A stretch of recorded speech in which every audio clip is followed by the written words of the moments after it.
Hi everyone, in this video we're going to be looking at the fundamental theorem of calculus. It's a grand sounding theorem and it is indeed connecting integration and calculus, and this is a result that you kind of already know. So there's two results that I want to show you for the fundamental theorem of calculus, and if you've seen the previous videos you'll understand what I'm talking about here.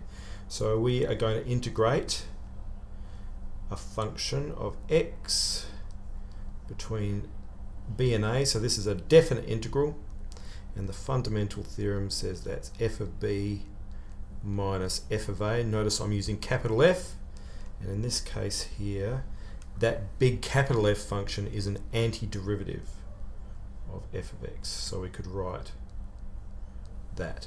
Okay, that's the first bit of the fundamental theorem, that connection between integration and differentiation. So if we differentiate this function here, we'll get little f of x. So we say big F of x is a antiderivative of f of x.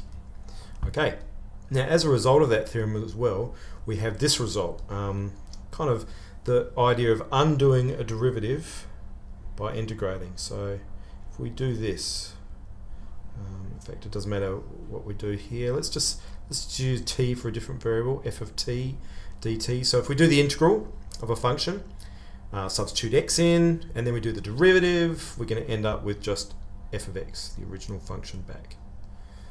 Okay, and it also doesn't matter what number you have here, because when we substitute in the number, when we do the derivative, it's going to cancel out. So that is another result that comes from the fundamental theorem of calculus.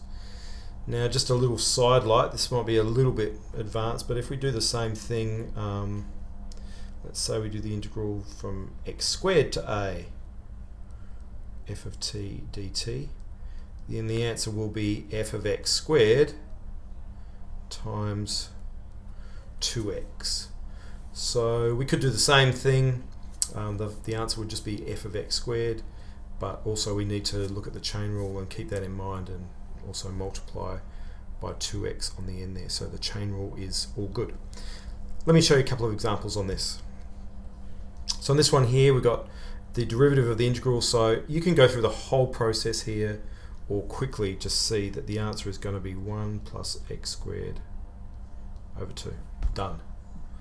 So we replace in the function here, we replace wherever we see t, we replace it with x. That's all there is to it. Okay, and it's just understanding that the derivative, doing the derivative after we've integrated, we'll just undo that original operation, so we'll just get 1 plus x squared over 2. Now if you wanted to, you could go through the whole process of integrating this, substituting x in, so that will be a function of x, minus then substituting 0 in, which is just going to be a number, and then doing the derivative. Okay, so the derivative, of course, when for the substituting 0 bit, is just going to be a number, so the derivative will just cancel that out. So it actually doesn't matter what number you have there. It could be x to 2, x to 3, x to 4, you will still get the same answer here. This second example is, again, very, very similar. Integrate the derivative of that. Well, that's just going to be the same thing that you ended up with. Okay, x cubed plus 5x. So yeah, except it's not going to be minus 1, so a little bit tricky there. If you do the derivative here, we get 3x squared plus 5. That's the derivative of that function. It then asks us to integrate that thing with respect to x. So we do the integral now, 3x cubed over 3, so it's going to be x cubed plus 5x plus c. Alright, so that's the integral of that function with respect to x. So you do have to be a little bit careful with the constants there, but essentially we get back what we started with. This final example here just deals with the understanding the idea of areas above and below the axes that we've talked about before. So the first one says what's f of 2, so what's the value of the function when x equals 2? We can clearly see that's 4.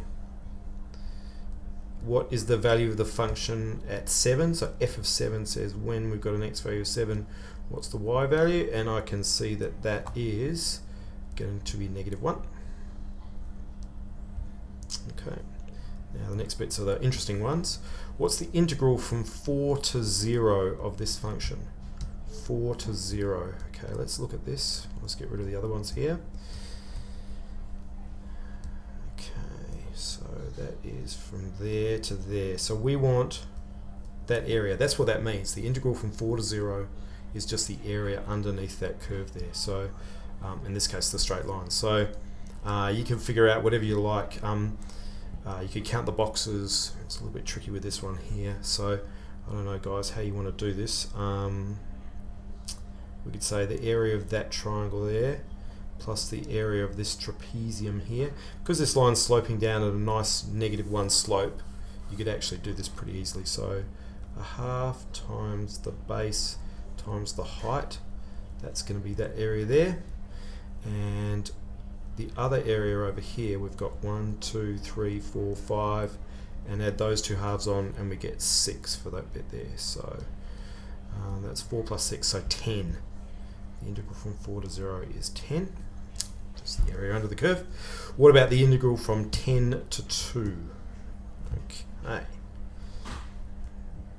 So we're going from 10 to 2. Right. So if I just say what's the area between the lines and the x-axis, we'd add up that area and we'd add up that area there. But if I'm just saying the question, the integral from 10 to 2 of this function, we know that this part here is going to count as negative.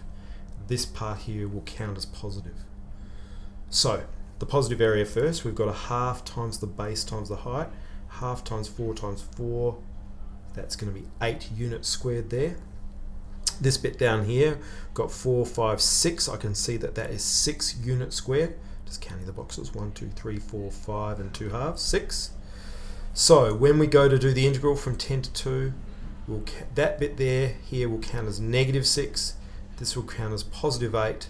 -6 plus 8 is going to be 2. So the answer to that one is 2. So you just got to be careful there with the areas above, the areas below the axis in this case here.